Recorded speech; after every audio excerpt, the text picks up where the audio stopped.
15वीं शताब्दी में यह मार्ग बंद हो गया, भारत की चीजें वहां पर जानी बंद हो गई। भारत के कपड़े के बिना यूरोप का काम नहीं चल सकता, क्योंकि उनके पास 15वीं शताब्दी तक कोई टेक्नोलॉजी नहीं है कि वो अच्छा कपड़ा बना सके। रेशम, मलमल और बारीक कपड़ा ये तो बहुत दूर की बात है। सोने चांदी को तार की तरह करना ये तो बहुत दूर की बात है। उनको सामान्य कपड़ा बनाना भी नहीं आता था। बालों से, जैसे ये जेल के अंदर आजकल जो कंबल मिलते हैं ना, वो तो बहुत अच्छे होते हैं, उससे भी ज्यादा मोटे मोटे कपड़े वो पहनते थे। तो वास्को डी गामा पुर्तगाल, हॉलैंड, इंग्लैंड, ये सब चाहते थे, यहां के व्यापारी चाहते थे, यहां के राजा चाहते थे कि किसी भी तरीके से भारत का मार्ग मिले। तो पुर्तगाल ने, जहां का जो पुर्तगाल का जो राजा था, पुर्तगाल का जो राजा सेम मैनुअल था, उस सेम मैनुअल ने बहुत बार कोशिश की कि भारत से किसी भी तरीके से कोई रास्ता निकाले। तो उस राजा के राज में भारत का कोई रास्ता नहीं मिला।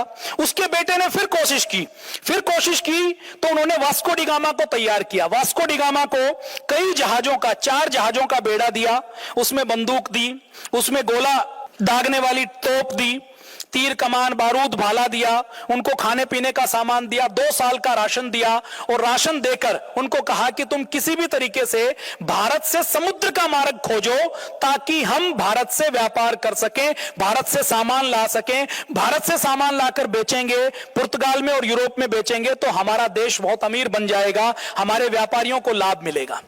तो वास्को डी गामा ने खोजी अभियान चलाया। खोजी अभियान चलाते चलाते वो भटकते भटकते, और ये कहा जाता है प्रामाणिक तौर पर कि वास्को डी गामा ने भारत के समुद्र के मार्ग की खोज भी खुद नहीं की थी। उसको गुजरात का कोई व्यापारी मिला था, उस व्यापारी के जहाज के पीछे चलते चलते वास्को डी गामा आया था, जिसको पुस्तकों में यह पढ़ाया जाता है कि समुद्री मार्ग की खोज वास्को डी गामा ने की। क्योंकि भारत में बहुत पहले से हमें भूगोल का भी बहुत अच्छे से ज्ञान रहा है, ऐसा नहीं है कि हमें ज्ञान नहीं रहा, लेकिन क्योंकि भारत कभी भी आक्रमण नहीं करता। अब वास्को डी गामा आया, उससे पहले भी तो काली मिर्च यूरोप में जाती थी ना, और यूरोप में कौन लेकर जाता था? भारत के व्यापारी लेकर जाते थे।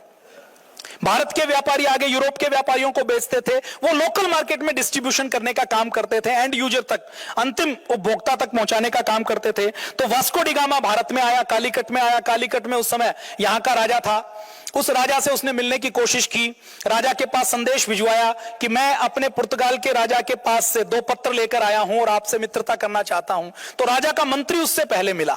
उस मंत्री ने कहा कि तुम पुर्तगाल से आए हो, अपने आप को राजा का दूत बताते हो, तो तुम क्या लेकर आए हो राजा के लिए?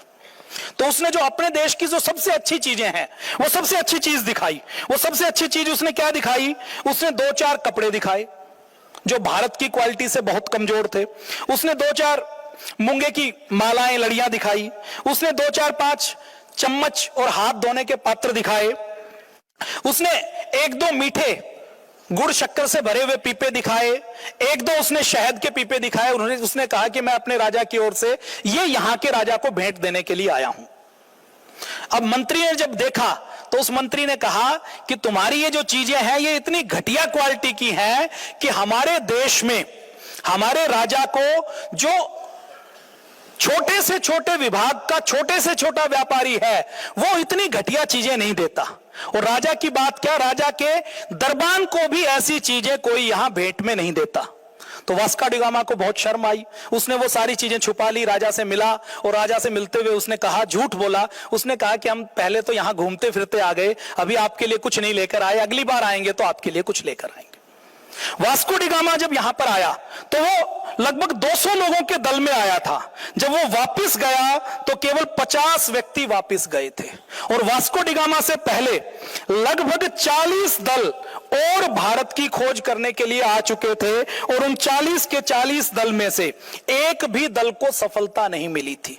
और वास्को डी गामा जब भारत में आया था तो उसने राजा से यह कहा था कि यदि मैं भारत की खोज नहीं कर पाऊं तो मैं अपना सिर कटवा लूंगा।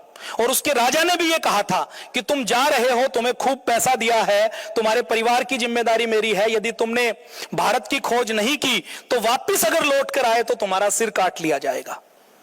और 200 व्यक्तियों में से केवल 50 व्यक्ति वापस पहुंचे, और उससे पहले जितने भी खोजी दल उन्होंने लगभग 40 के लगभग भेजे थे, वो सारे मारे गए थे। उनमें से कोई भी भारत के समुद्री रास्ते की खोज नहीं कर पाई। अब हमारे अंदर भी मानसिक गुलामी है, तो हम भी भारत की खोज बोल देते हैं। तो ये वास्को डी गामा के बारे में मैंने बात की। वास्को डी गामा ने भारत की किस प्रकार से समुद्री मार्ग की खोज की।